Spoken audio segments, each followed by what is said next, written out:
وایي که غر لوی دی نو په سر یې لار ده. پښتانه دا متل کوي او په دې باندې عمل هم کوي. په مینه کې هم سر بیلي او په جنګ کې خو ظاهره خبره ده. قدرمنو ملګرو زمونږ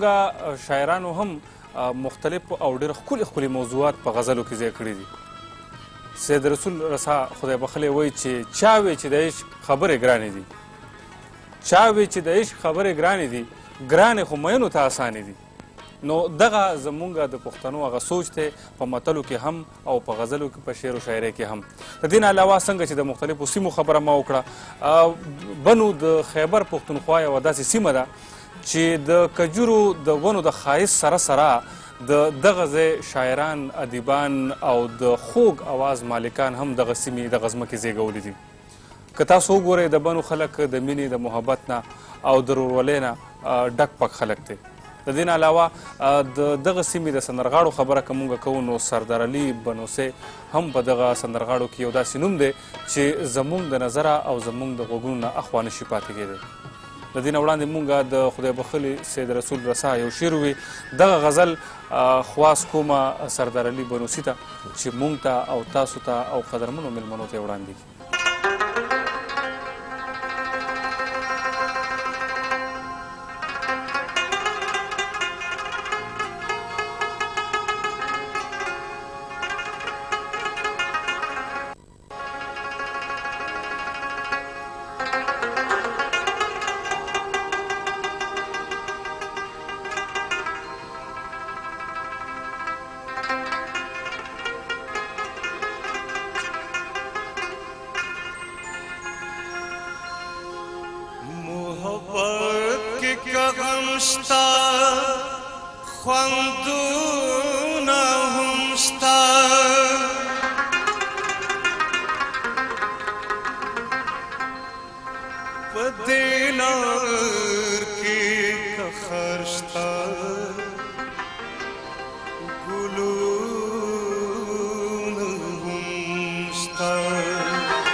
هم د تورو شپو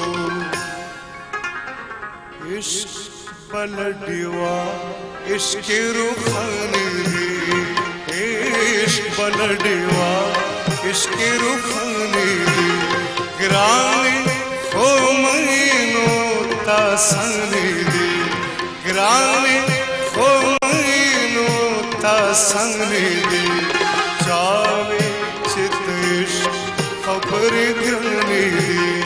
چاوي چې د عشق خبرې ګرانې دي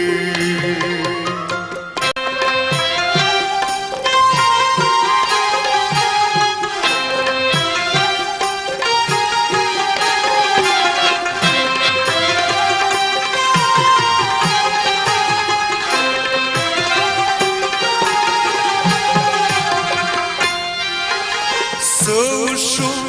په عمر کسبین گیر شو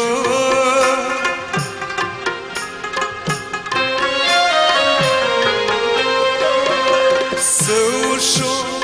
په عمر کسبین گیر شو شو په عمر کسبین گیر شو لاخو حوصله در سازونه لاخو حوصله در سازونه گران خو مینو تا سنې دي گران خو مینو تا سنې دي چاوي چې د عشق خبرې ګرانې دي چاوي چې د عشق خبرې ګرانې دي ګران خو مینو تا سنې دي ګران خو مینو تا سنې دي چاوي چې د عشق خبرې ګرانې دي چاوي چې د عشق خبرې ګرانې